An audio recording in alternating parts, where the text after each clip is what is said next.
Hola, soy Elena, mi única hija, el día de su boda, frente a cientos de invitados millonarios y en medio del salón más lujoso que he visto en mi vida, me miró fijamente a los ojos y con una voz que congelaba hasta el alma, me dijo, «Ya te puedes ir».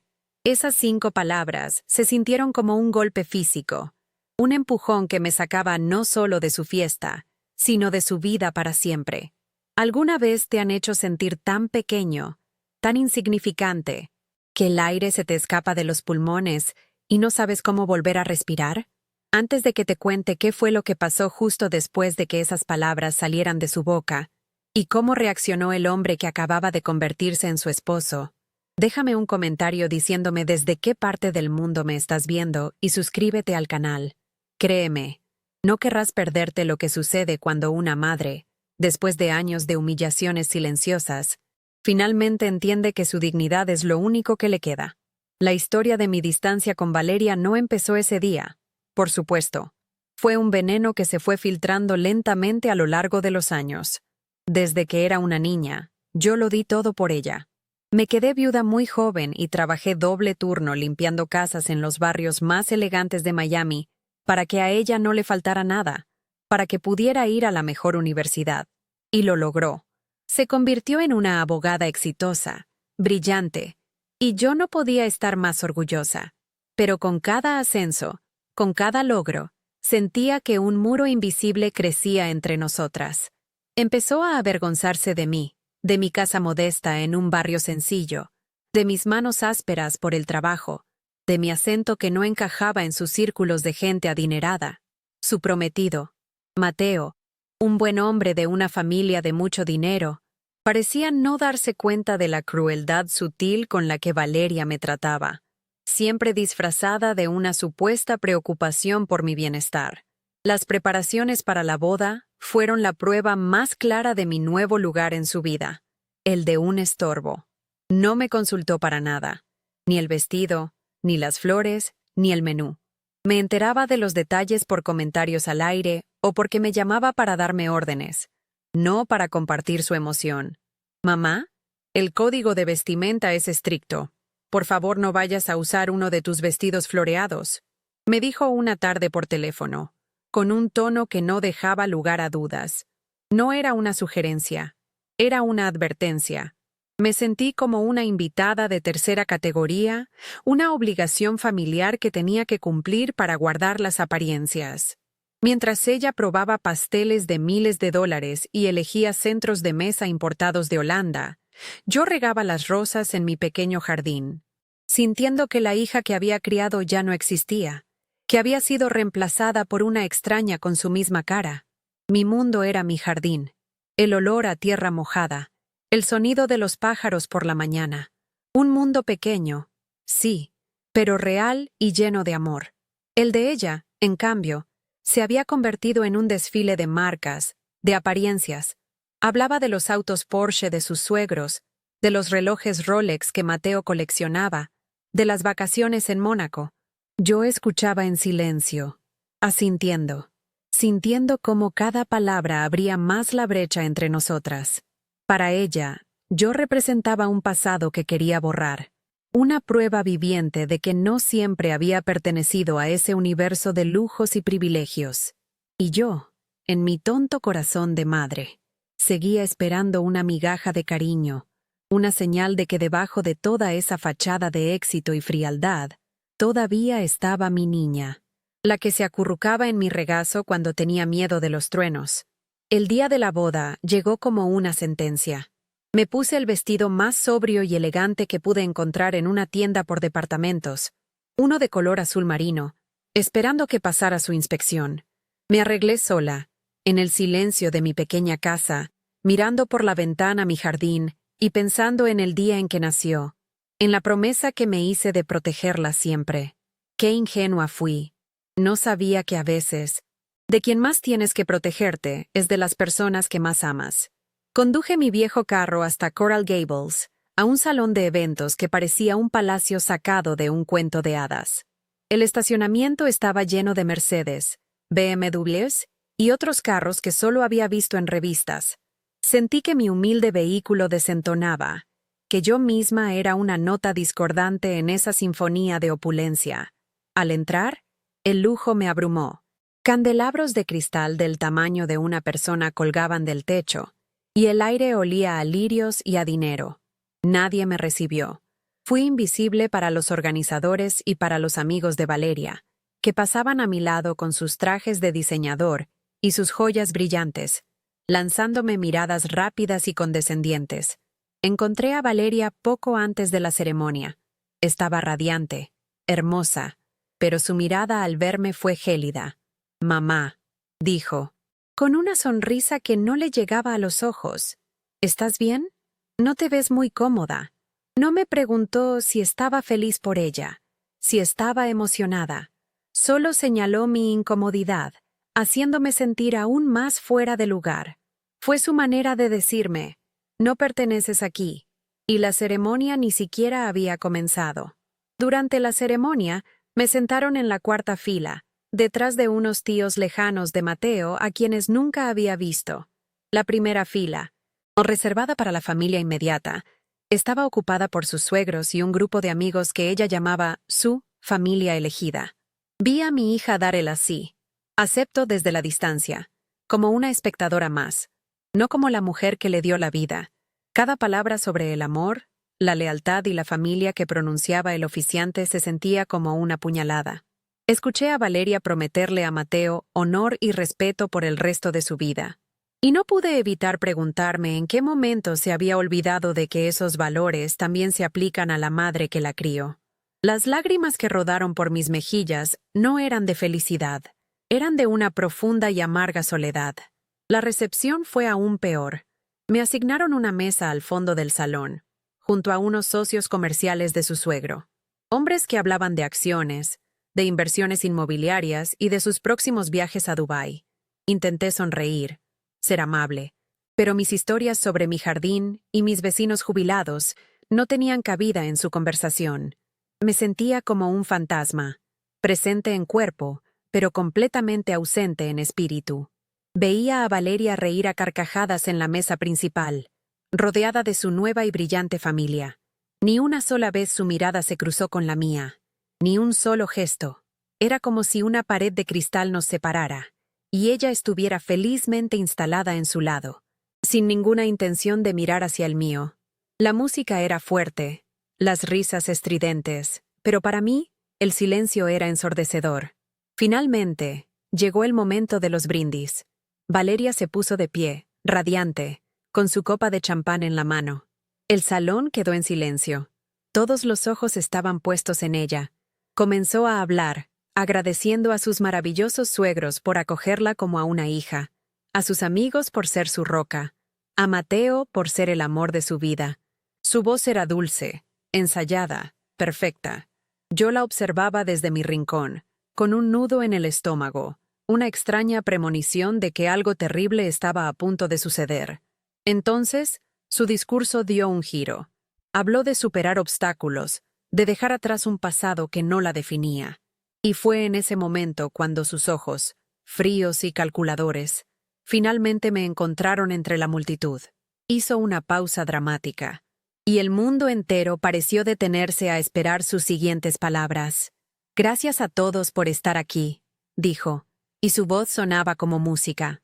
Pero entonces, mientras hablaba de su increíble viaje hacia el éxito, sus ojos se clavaron en los míos. No había amor en esa mirada, ni gratitud. Era una mirada fría, evaluadora, como la de un extraño que te mide de pies a cabeza y no le gusta lo que ve.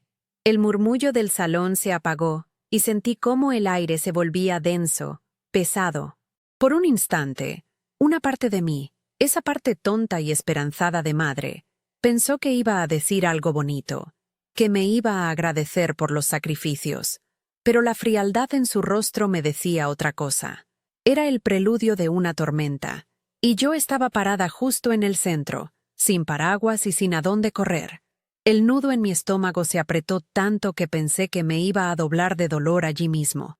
Continuó hablando de superar los orígenes humildes y de construir un futuro sin las ataduras del pasado. Cada frase era una bofetada disfrazada de discurso inspirador.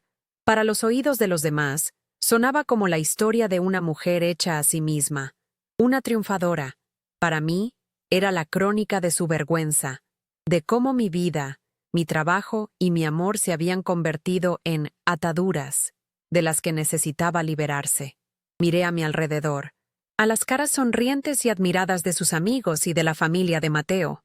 Nadie más parecía notar la crueldad que se escondía detrás de sus palabras perfectamente elegidas. Nadie veía cómo me estaba borrando de su historia, pincelada a pincelada, delante de todos. Me sentí como si me estuvieran desnudando el alma en público, y a nadie le importaba. Mis manos, escondidas debajo de la servilleta de lino sobre mi regazo, comenzaron a temblar. Un frío helado me recorrió la espalda, a pesar del calor del salón. Intenté respirar hondo, pero el aire parecía no llegar a mis pulmones. Sentí las miradas curiosas de los hombres en mi mesa. Probablemente se preguntaban quién era esa mujer mayor, sola en un rincón, con una expresión de dolor que no encajaba con la celebración. Traté de forzar una sonrisa, de aparentar que todo estaba bien, que estaba emocionada por el discurso de mi hija, pero sentí como los músculos de mi cara no me obedecían. El lujoso candelabro sobre mi cabeza parecía burlarse de mí, iluminando mi miseria con miles de cristales brillantes. La soledad en medio de esa multitud era la más cruel de todas las soledades. Un recuerdo fugaz me asaltó, tan vívido que por un segundo me transportó lejos de allí. Valeria, con 16 años, sentada en la cocina de nuestra pequeña casa mientras yo me quitaba los zapatos después de un turno de 12 horas. Me abrazó fuerte y me dijo, con la seriedad de una promesa sagrada: «Un día, mamá, te voy a comprar una casa con un jardín tan grande que te perderás en él. Nunca más tendrás que limpiar la casa de nadie». Recordar esa promesa en ese momento fue como echarle sal a una herida abierta. ¿Dónde estaba esa niña? ¿En qué momento se había perdido y había sido reemplazada por esta extraña que usaba sus recuerdos como armas para herirme? La amargura me subió por la garganta. Un sabor a ceniza y a sueños rotos. De vuelta en el presente, la voz de Valeria me golpeó de nuevo. Ahora elogiaba a sus suegros. Quiero agradecer a mis nuevos padres, Patricia y Ricardo, por acogerme con los brazos abiertos, dijo, mirando a una mujer elegante adornada con un collar de diamantes que seguramente costaba más que mi casa, por ser la familia que siempre soñé tener. Esa frase fue la confirmación final. No era una indirecta, era una declaración. Me estaba reemplazando públicamente. Me estaba diciendo, frente a todos, que yo no había sido suficiente, que la familia que le di no era la que ella quería. Sentí una oleada de náuseas y tuve que agarrarme fuerte del borde de la silla para no desmayarme. El mundo a mi alrededor empezó a dar vueltas, y el rostro sonriente de mi hija se convirtió en una mancha borrosa. Busqué con la mirada a Mateo, aferrándome a la última esperanza de encontrar algo de compasión. Él la miraba con una devoción absoluta, con una sonrisa de puro orgullo en su rostro. No vio el veneno en las palabras de su esposa. No entendió el mensaje oculto. Para él, Valeria era perfecta, y su discurso, conmovedor. La inocencia en su mirada me dolió casi tanto como la crueldad de Valeria. Me di cuenta de que estaba completamente sola en esto. No había ningún aliado en esa sala para mí. Mateo, el hombre bueno que pensé que podría ser un puente entre mi hija y yo, era ciego y sordo a la verdad. Su amor por ella lo hacía cómplice involuntario de mi humillación, y eso, de alguna manera, lo hacía todo mucho peor. Los invitados aplaudieron con entusiasmo cuando Valeria terminó de alabar a su nueva familia. Sus palabras habían sido un éxito. Nadie había notado nada. Para ellos, era la historia perfecta de la chica humilde que triunfa y encuentra su lugar en un mundo mejor. Y yo era la reliquia de ese pasado humilde, la prueba viviente de algo que ella quería desesperadamente olvidar. Me sentí como un fantasma en mi propia vida, una espectadora invisible de la demolición de mi corazón. Cada aplauso era como un martillazo en el ataúd de la relación con mi hija. Entendí que yo era la única que conocía el verdadero guión de esa noche.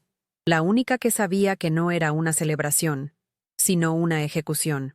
Valeria levantó su copa un poco más alto. Su postura era la de una reina dirigiéndose a sus súbditos. Su tono se volvió más serio, más filosófico. La vida nos enseña que a veces hay que tomar decisiones difíciles, dijo, con una solemnidad fingida. Hay que aprender a cortar lazos que no nos nutren, a elegir la familia que nos impulsa hacia adelante, no la que nos ancla al pasado. Las palabras eran lo suficientemente vagas como para sonar sabias, pero yo sabía exactamente a quién se referían. Cada sílaba estaba dirigida a mí. Era su justificación, su manifiesto. Estaba preparando el terreno para el golpe de gracia, y yo, paralizada en mi silla, no podía hacer nada más que esperar el impacto. El silencio en el salón era total, expectante. Y entonces, sucedió. Sus ojos, como dos trozos de hielo, me encontraron de nuevo a través del mar de mesas y rostros desconocidos. La sonrisa en sus labios se tensó, perdiendo cualquier rastro de calidez. Se convirtió en una mueca de triunfo, fría y afilada. Hizo una pausa calculada para que todos siguieran su mirada, para que todos se giraran y me vieran a mí, sentada en la mesa del fondo, la mujer que no encajaba. El tiempo pareció detenerse. Podía oír el latido de mi propio corazón en mis oídos, un tambor sordo que anunciaba el final.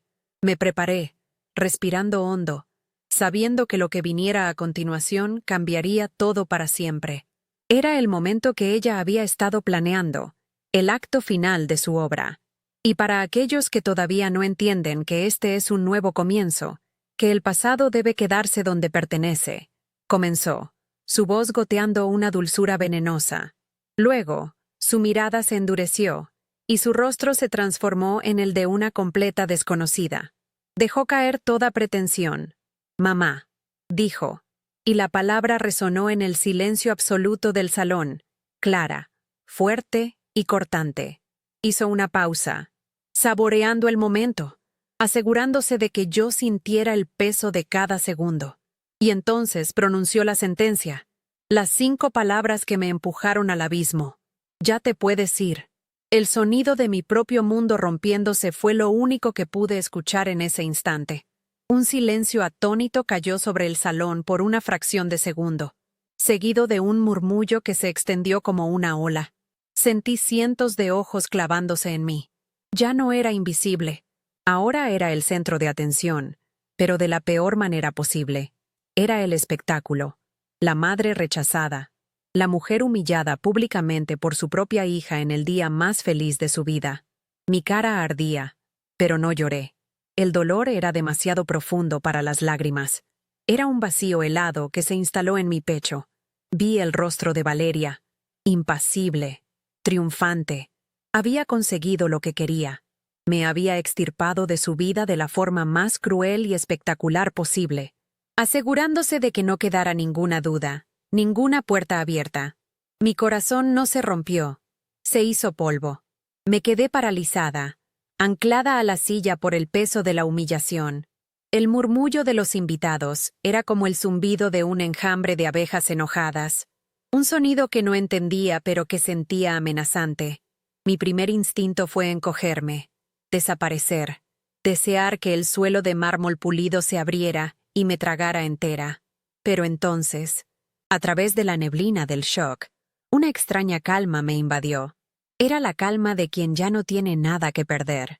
Las palabras de Valeria, «ya te puedes ir», seguían rebotando en mi cabeza, no como un insulto, sino como una liberación. Por años había luchado por un lugar en su vida, mendigando afecto, y en un solo instante, ella me había dado la respuesta definitiva. No había más que pelear. La guerra había terminado, y yo la había perdido de la manera más pública y dolorosa imaginable. Levanté la vista lentamente, obligándome a enfrentar la escena. Valeria seguía de pie, con la copa en la mano, su rostro una máscara de fría determinación. No había ni una pizca de arrepentimiento en sus ojos, solo el brillo duro de la victoria. A su lado, Mateo la miraba con una expresión de completa confusión. Su sonrisa se había desvanecido. reemplazada por un ceño fruncido, mientras su mirada iba de su nueva esposa hacia mí, como si intentara resolver una ecuación imposible. Los padres de Mateo, sentados en la mesa principal, parecían mortificados. Su suegra, Patricia, tenía una mano sobre su boca, y su esposo Ricardo miraba fijamente su plato, como si de repente fuera lo más interesante del mundo. Ellos, a diferencia de su hijo, parecían entender perfectamente la magnitud de la crueldad que acababan de presenciar, y en ese abismo de vergüenza, una fuerza que no sabía que tenía, surgió desde lo más profundo de mi ser. Era mi dignidad, maltratada, pisoteada, pero aún viva. Decidí que no le daría a Valeria ni a sus cientos de invitados adinerados el espectáculo de mis lágrimas. No me derrumbaría. Le daría exactamente lo que me había pedido. Con una lentitud que se sintió eterna, coloqué mi servilleta de lino sobre la mesa. El pequeño gesto se sintió monumental, como la firma de un tratado de paz conmigo misma. Iba a irme, sí, pero no como una víctima expulsada, sino como una mujer que elige marcharse de un lugar donde no es valorada. Mi corazón estaba hecho pedazos, pero mi espíritu, de alguna manera, se negaba a romperse. El simple acto de empujar mi silla hacia atrás produjo un sonido que pareció resonar en todo el salón. Los murmullos cesaron de golpe. Ahora el silencio era absoluto, pesado, expectante. Todos los ojos estaban fijos en mí. Me puse de pie, sintiendo mis rodillas temblar ligeramente, pero me forcé a mantenerme erguida. Alicé mi vestido azul marino con manos que luchaban por no temblar. No miré a Valeria. No podía. Mirarla habría sido reconocer su poder sobre mí, y en ese momento necesitaba creer que ya no lo tenía. Mi única meta era llegar a la puerta, cruzar ese umbral y dejar atrás ese mundo falso de candelabros y corazones fríos para siempre. Cada segundo se sentía como una hora, cada paso una conquista. Fue entonces, mientras me giraba para empezar mi larga caminata hacia la salida, que mis ojos se encontraron con los de Mateo. Fue solo un instante, pero en esa fracción de segundo, vi algo cambiar en su rostro. La confusión dio paso a la comprensión, y la comprensión a un horror silencioso.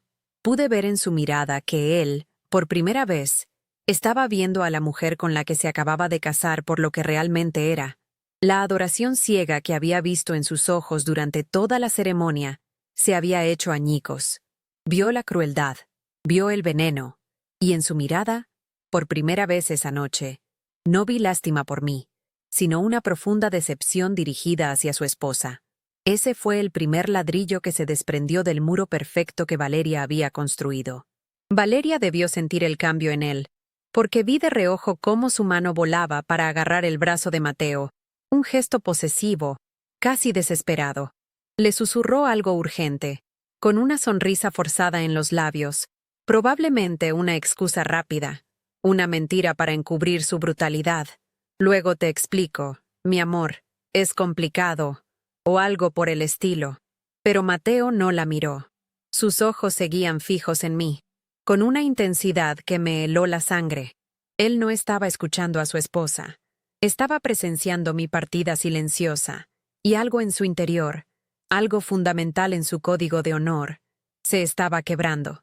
La tensión en la mesa principal era tan palpable que podía sentirla desde el otro lado del salón.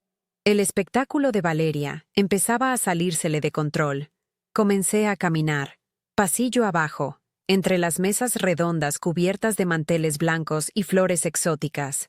Sentía las miradas de todos como si fueran objetos físicos, pinchándome la piel. Podía escuchar los susurros reanudándose a mi paso. Fragmentos de frases. ¿Quién es ella? ¿Es su madre? Mantuve mi cabeza en alto, mis ojos fijos en las enormes puertas dobles de madera al final del salón. Cada paso era una declaración. No estoy huyendo, estoy eligiendo mi paz. No me están echando, me estoy liberando.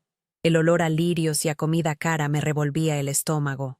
Solo quería el aire fresco de la noche, el olor familiar de mi viejo carro, el refugio de mi pequeño jardín. Mientras caminaba, una imagen fugaz de Valeria a los 8 años me vino a la mente. Se había caído de la bicicleta y se había raspado toda la rodilla. Lloraba desconsoladamente, no tanto por el dolor, sino por la vergüenza de haberse caído frente a sus amigas. Recuerdo haber corrido hacia ella, haberla levantado en mis brazos y haberle dicho: «No importa cuántas veces te caigas. Lo que importa es que siempre te levantes con la cabeza en alto». Qué ironía que sus propias palabras, las que yo le enseñé para darle fuerza, fueran ahora mi único salvavidas en el océano de humillación en el que ella misma me había hundido. Estaba aplicando mi propia lección, levantándome de la peor caída de mi vida. Las puertas estaban cada vez más cerca.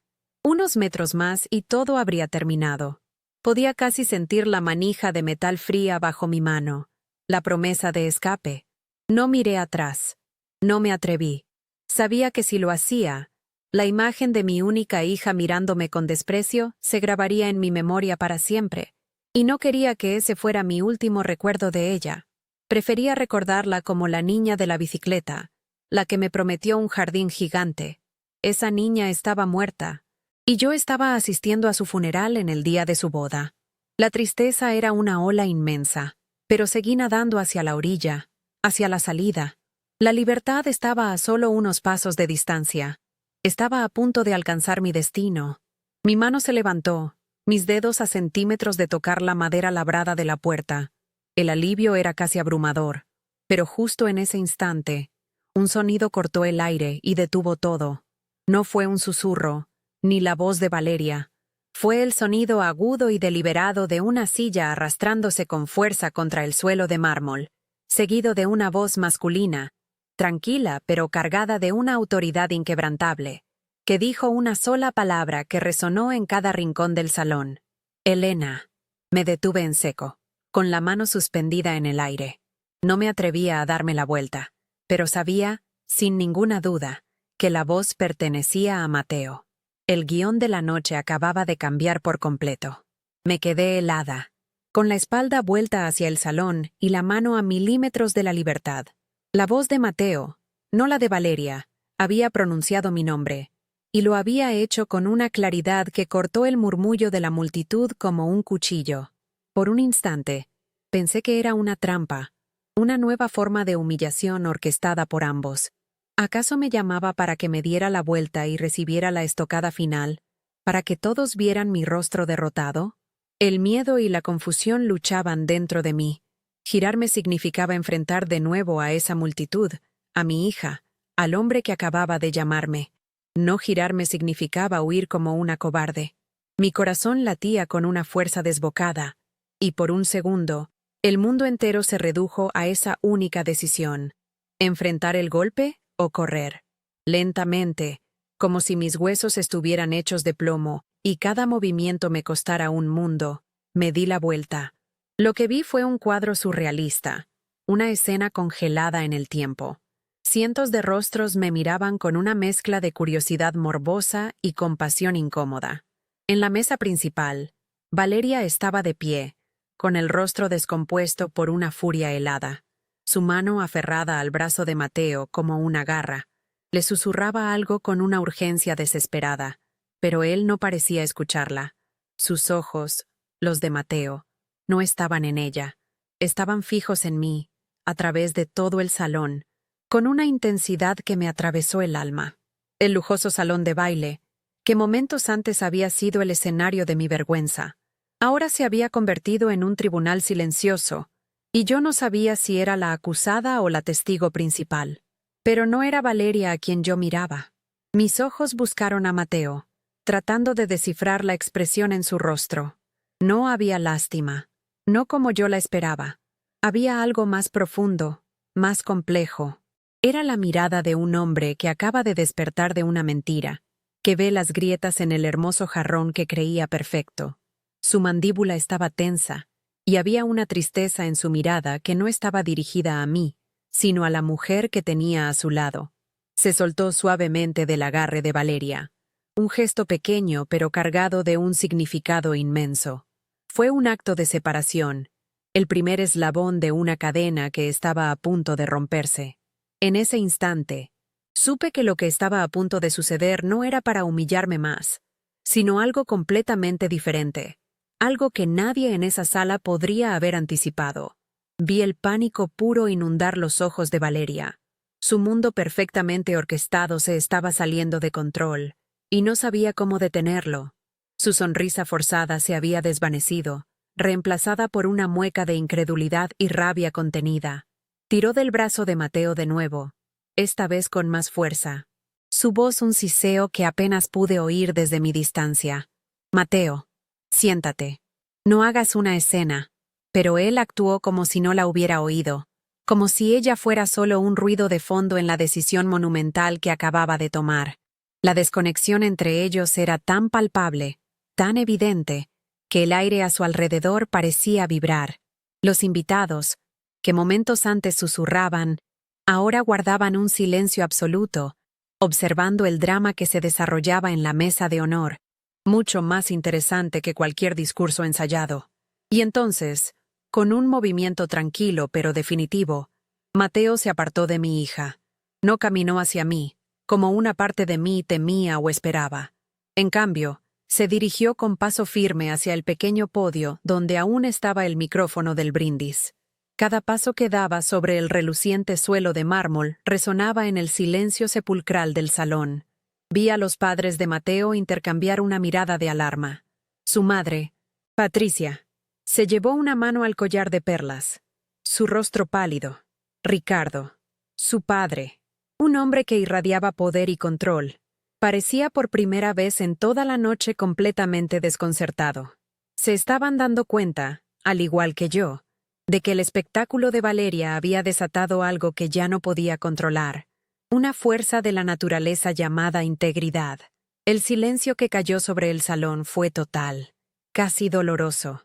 Se podía oír el roce de la tela de un vestido, la respiración contenida de alguien cercano.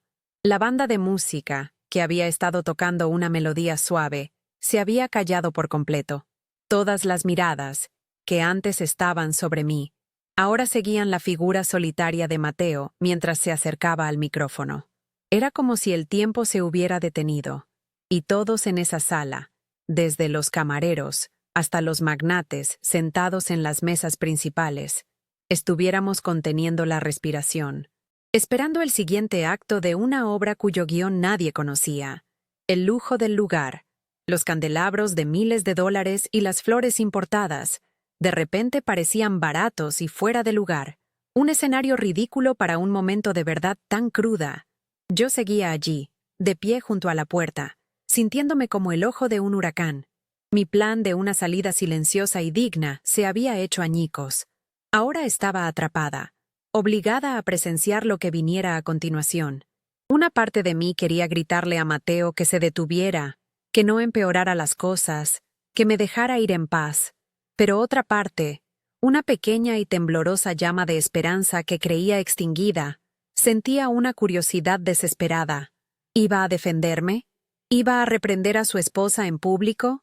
¿O iba a intentar arreglar la situación con palabras vacías y diplomáticas?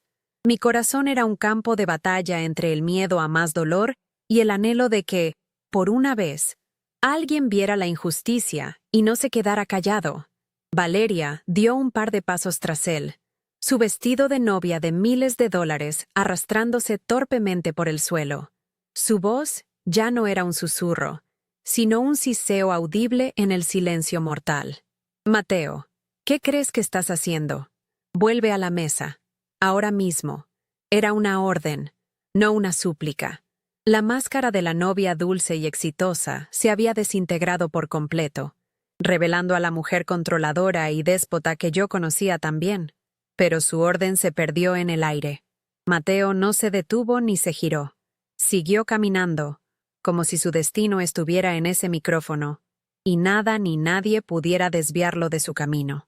La humillación pública que Valeria había diseñado para mí estaba rebotando y volviendo hacia ella con una fuerza inesperada. Él llegó al podio y ajustó el micrófono.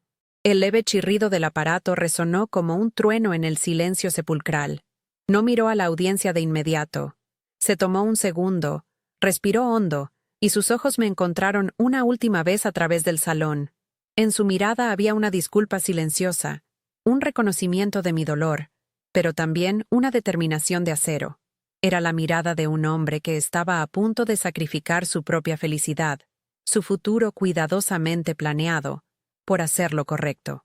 Me di cuenta en ese momento de que Mateo no solo era un buen hombre, como yo había pensado. Era un hombre de un valor inmenso, un valor que mi propia hija nunca había poseído. Estaba a punto de defender a una casi extraña a costa de su propio matrimonio. Se aclaró la garganta. Un sonido pequeño que pareció sacudir los cimientos del lujoso salón. Valeria estaba petrificada a unos metros de él, su rostro una máscara de horror al darse cuenta de que había perdido completamente el control. Sus suegros la miraban no con apoyo, sino con una creciente decepción. Y yo, junto a la puerta, había dejado de pensar en huir.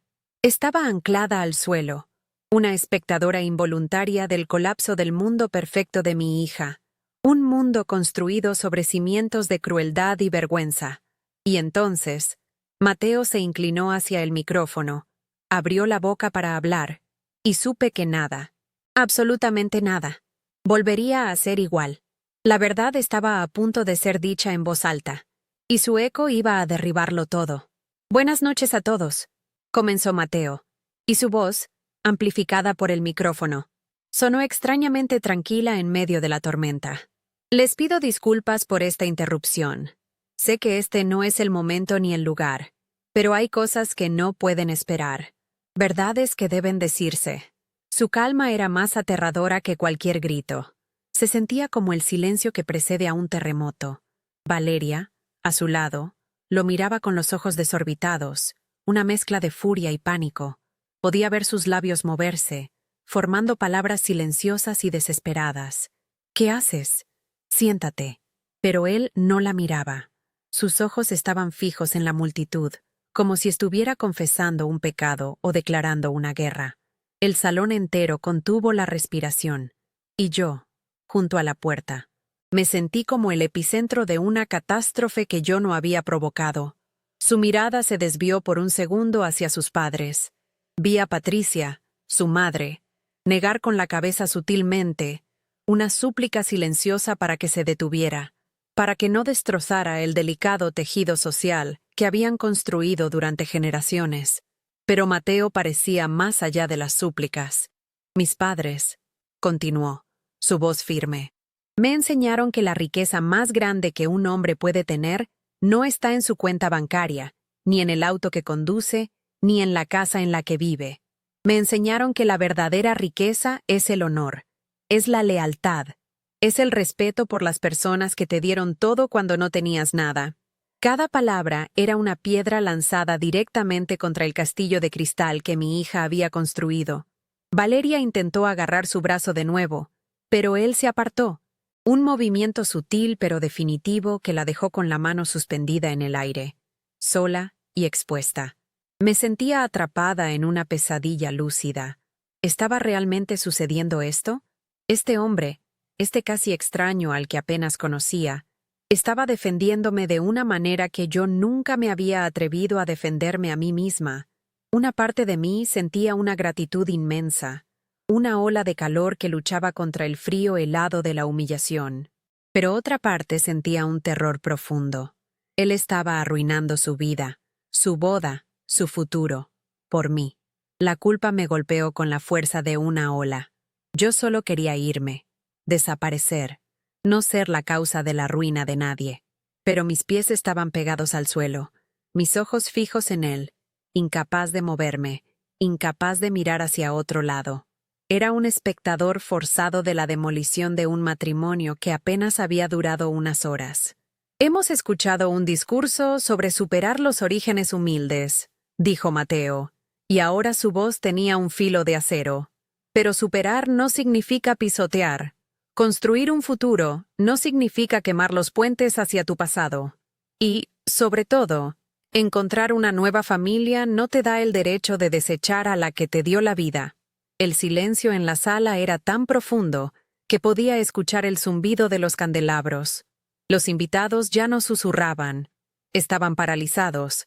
Sus rostros una mezcla de shock, incomodidad y una fascinación morbosa. Estaban presenciando algo real. Algo crudo, en medio de un evento diseñado para ser perfectamente artificial. La verdad había irrumpido en la fiesta, y era una invitada terrible y fascinante. Entonces, finalmente, se giró para mirar a Valeria. La miró directamente a los ojos, y ya no había amor en su mirada, solo una profunda y devastadora decepción. Era la mirada de un hombre que se da cuenta de que la persona a la que le entregó su corazón es una completa extraña. «No puedo», dijo, y su voz se quebró por un instante antes de recuperar su firmeza.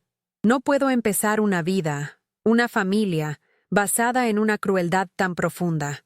No puedo prometerte amor y lealtad a ti, si tú no puedes mostrar la más mínima compasión por la mujer que te trajo al mundo». Valeria retrocedió un paso, como si sus palabras la hubieran golpeado físicamente. Su rostro, antes triunfante, ahora era una máscara de puro horror. «El carácter de una persona no se mide en sus éxitos», continuó Mateo, volviéndose de nuevo hacia el micrófono, como si estuviera dictando una sentencia final para que todos la escucharan. «Se mide en cómo trata a los que no pueden hacer nada por ella. Se mide en la gratitud, en la bondad. Hoy he visto el verdadero carácter de la mujer con la que me casé, y no es algo con lo que yo pueda vivir». Los padres de Mateo estaban pálidos como el papel. Su padre, Ricardo, un hombre acostumbrado a controlar cada situación, parecía haber envejecido 10 años en 5 minutos. Habían invertido millones en esa boda, en esa unión, y ahora veían cómo todo se convertía en cenizas frente a sus ojos, por un principio de decencia. Y entonces hizo el gesto que selló el destino de todos en esa sala. Con una lentitud deliberada, se quitó el anillo de bodas de su dedo. Era una banda de platino, pesada, sólida, un símbolo de permanencia. La sostuvo entre sus dedos por un segundo, como si sopesara el peso de su decisión. Luego, con una finalidad que heló la sangre de todos los presentes, la colocó sobre el podio de madera. El pequeño y seco clic del metal contra la madera resonó en el silencio absoluto como un disparo. Fue el sonido de un voto rompiéndose, de un futuro muriendo, del final de una mentira. Nadie respiraba, nadie se movía. Todos los ojos estaban fijos en ese pequeño círculo de metal, brillante y abandonado bajo las luces. Valeria dejó escapar un sonido ahogado, un sollozo que no era de tristeza, sino de rabia y de derrota. Pero Mateo ya no le prestaba atención. Dejó el micrófono y bajó del podio. Su mirada me encontró de nuevo a través del salón, y esta vez había una petición en sus ojos. «Elena», dijo, su voz ahora sin amplificar, pero clara en el silencio. «Por favor, espere». No era una orden, era una súplica. Y en ese momento entendí que no estaba actuando por lástima hacia mí, sino por lealtad a sí mismo, a sus propios principios. No me estaba salvando a mí, se estaba salvando a sí mismo de una vida sin alma, de un futuro construido sobre la base de la crueldad. Comenzó a caminar hacia mí. Su paso era firme, decidido.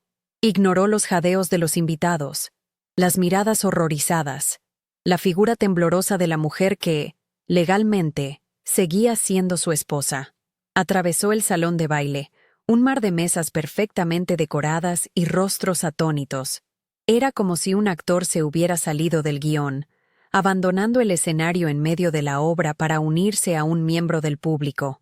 Cada paso que daba era un paso que lo alejaba de su vida de lujos, de su futuro asegurado, y lo acercaba a un futuro incierto, pero honorable.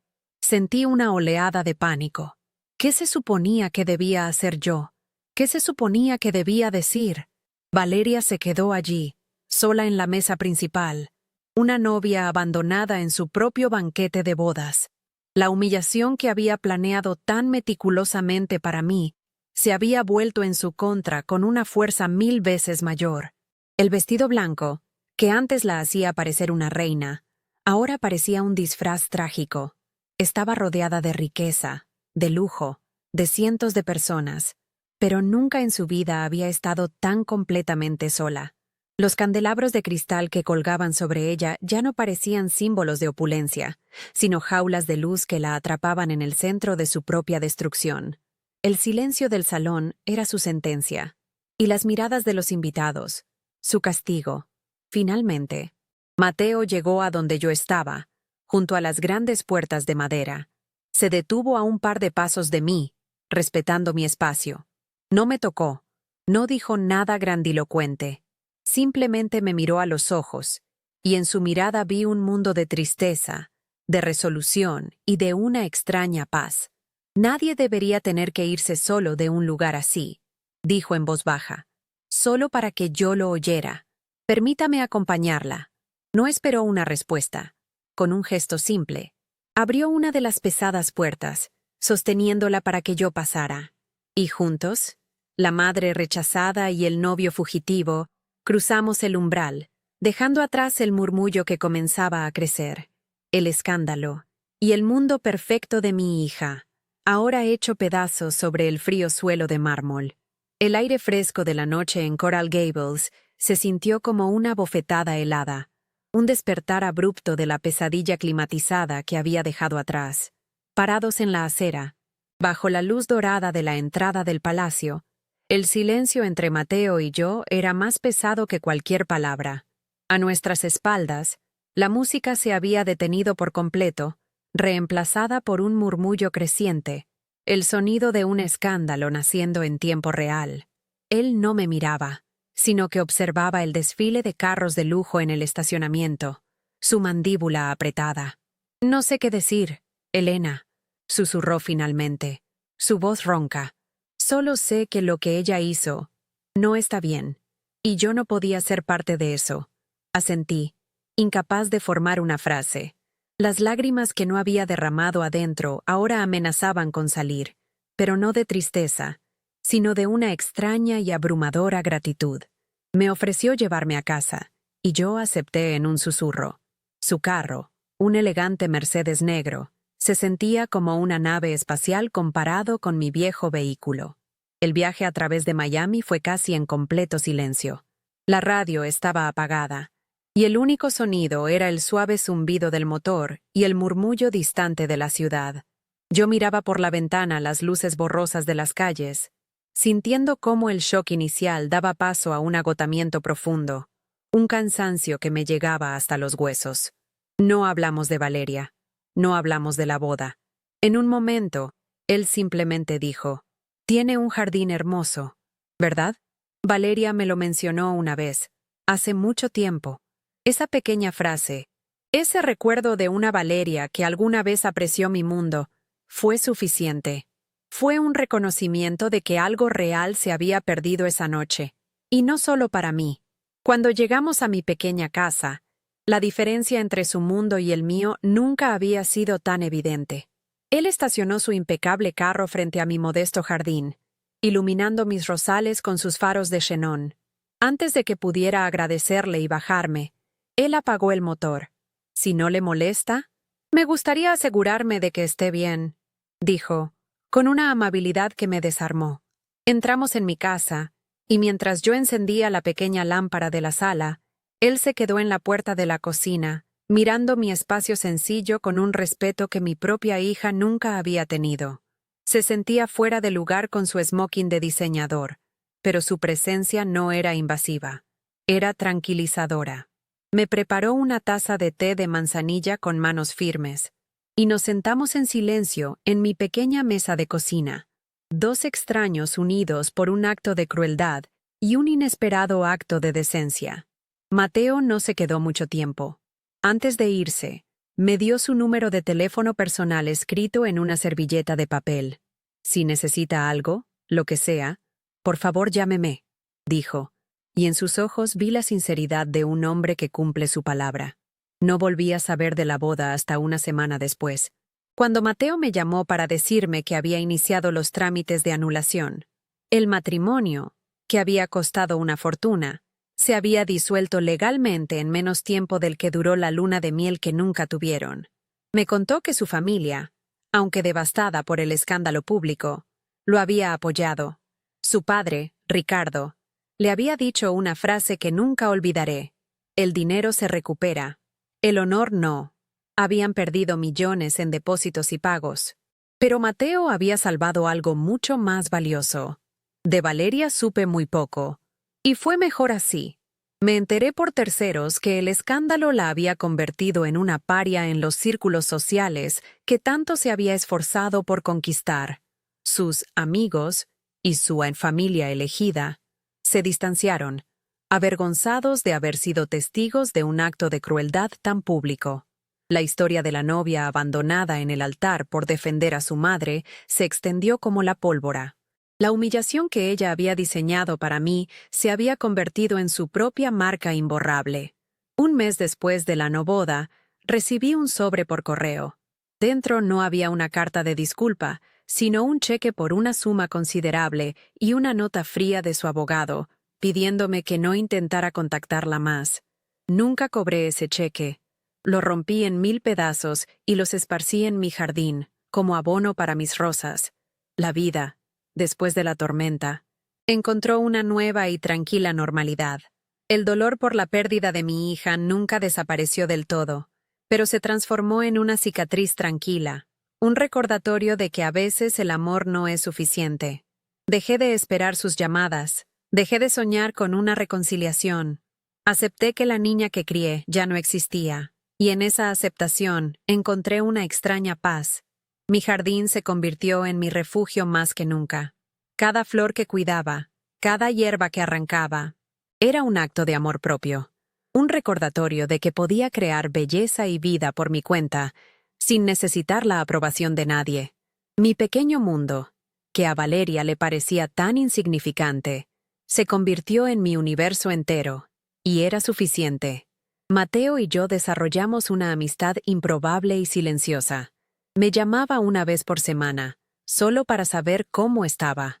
A veces, los domingos por la tarde, pasaba por mi casa con pasteles de una panadería local y nos sentábamos en el porche a hablar, no de lo que pasó, sino de cosas sencillas, de libros, de plantas, de la vida. Él nunca mencionó a Valeria, y yo nunca pregunté.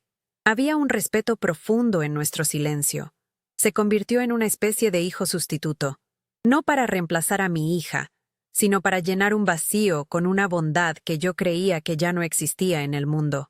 Me ayudó a arreglar la cerca del jardín y me instaló un sistema de riego automático, gestos pequeños que significaban todo. Nunca más volví a ver a Valeria. Años después, supe que se había mudado de Miami y se había casado con otro hombre adinerado. No sé si fue feliz. Sinceramente, dejé de preguntármelo. Su vida se convirtió en una historia lejana que ya no me pertenecía.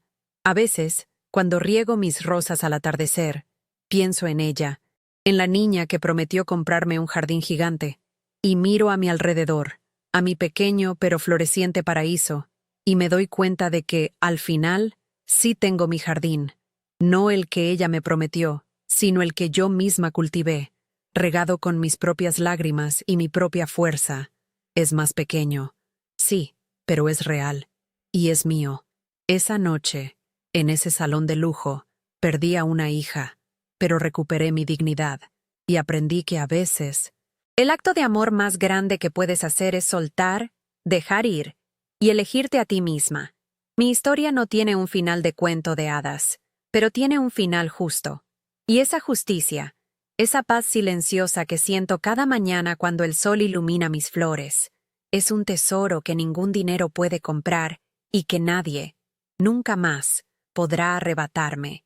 La vida misma, a su manera misteriosa, había puesto cada cosa en su lugar, y yo, por primera vez en mucho tiempo, estaba exactamente donde tenía que estar. Si conoces a alguien que necesita escuchar este mensaje de confianza en sí mismo, por favor comparte este video. No olvides suscribirte para más historias sobre cómo encontrar tu propio camino, incluso cuando no es el que otros esperan. Gracias por escucharme. Si algo he aprendido en todos mis años, es que a veces las palabras más crueles que nos dicen no son una sentencia, sino una llave.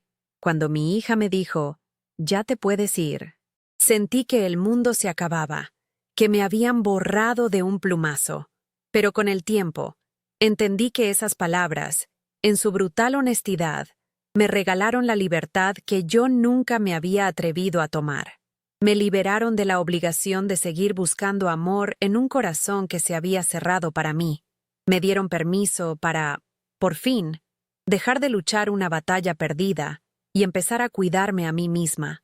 A veces, el final de una historia que creíamos nuestra es en realidad el comienzo del verdadero camino hacia nuestro propio respeto, hacia nuestra propia paz. Y esa es una lección que no tiene precio. Aprendí también que la palabra familia es mucho más grande y misteriosa de lo que pensamos. No siempre se trata de la sangre que compartimos, ni de los apellidos que llevamos. A veces, la verdadera familia aparece en los momentos más oscuros, en la forma de un gesto inesperado de alguien que apenas conoces. Mateo no tenía ninguna obligación conmigo, pero en su acto de decencia, en su defensa de lo que era correcto por encima de lo que era conveniente, me enseñó lo que significa la lealtad de verdad. La familia es quien te ve cuando te sientes invisible, quien te levanta cuando te han empujado al suelo, quien te recuerda tu valor cuando tú misma lo has olvidado. No es un lazo que se impone. Es un lazo que se elige y se cuida con respeto, cada día. Esa noche, rodeada de más lujo del que había visto en toda mi vida, descubrí la mayor de las pobrezas. Vi candelabros que costaban más que mi casa y vestidos que valían más que todos mis ahorros, pero también vi un vacío enorme en el corazón de la persona que más quería. Comprendí que la verdadera riqueza no está en lo que tienes, sino en lo que eres. No sirve de nada tener el mundo a tus pies si has pisoteado a las personas que te ayudaron a levantarte. La paz que siento ahora, en mi pequeña casa, con el olor de mis rosas entrando por la ventana, es un tesoro que ningún cheque podría comprar. La dignidad es el único lujo que, una vez que lo pierdes, no hay dinero en el mundo que pueda devolvértelo. Mucha gente podría pensar que vivo con rencor, pero la verdad es que el regalo más grande que me hice a mí misma fue soltarlo. Perdonar no significó olvidar la herida ni justificar la crueldad. Perdonar significó dejar de cargar con el peso de la rabia y la tristeza. Significó aceptar que mi hija es quien es, y que su camino ya no es el mío. Dejé de esperar una disculpa que nunca llegará, y, al hacerlo, me liberé de la cadena que me ataba a ese dolor. La vida es demasiado corta para pasarla esperando que quienes nos hirieron se arrepientan. Es mucho más valiosa cuando la usamos para sanar nosotros mismos, para regar nuestro propio jardín y ver cómo, a pesar de todo, la vida vuelve a florecer. Mi pequeño jardín, ese pedacito de tierra que mi hija veía con desprecio, se convirtió en mi mayor maestro. Cada planta me enseñó sobre la paciencia, sobre la resiliencia. Hay flores que necesitan más sol, otras que prefieren la sombra. Hay semillas que tardan años en brotar. Y aprendí que no se puede forzar a nada ni a nadie a florecer donde no quiere. Mi error fue intentar sembrar amor en un terreno que se había vuelto estéril. Ahora, dedico mi energía a cuidar las flores que sí quieren crecer, a nutrir la belleza que ya existe a mi alrededor. Y en ese simple acto de cuidado, he encontrado una felicidad mucho más profunda y real que cualquier sueño de grandeza que alguna vez tuve para mi hija. Y si tú que me estás escuchando has sentido alguna vez ese frío en el alma, esa sensación de no ser suficiente para las personas que se supone que deberían amarte, quiero decirte algo. Tu valor no lo define quien te rechaza. Tu luz no se apaga porque alguien decida no verla. Tienes todo el derecho del mundo a levantarte y caminar hacia la puerta, no porque te lo ordenen, sino porque tú eliges tu paz. Irse de un lugar donde no te valoran no es una derrota. Es el acto de amor propio más valiente que existe. No dejes que nadie, ni siquiera tu propia sangre, te haga sentir que eres pequeño o insignificante. Eres un universo entero, y mereces estar donde te celebren, no donde apenas te toleren. Si conoces a alguien que necesita escuchar este mensaje de confianza en sí mismo y de la importancia de elegir la propia paz, por favor, comparte este video. Y no olvides suscribirte para encontrar más historias sobre cómo la vida nos enseña a ser fuertes, a encontrar nuestro propio camino incluso cuando ese camino nos aleja de quienes creíamos que estarían siempre a nuestro lado. A veces, la mayor bendición es una puerta que se cierra para siempre, porque nos obliga a encontrar una nueva ventana por donde pueda entrar el sol. Gracias por haberme escuchado y por permitirme compartir mi historia contigo.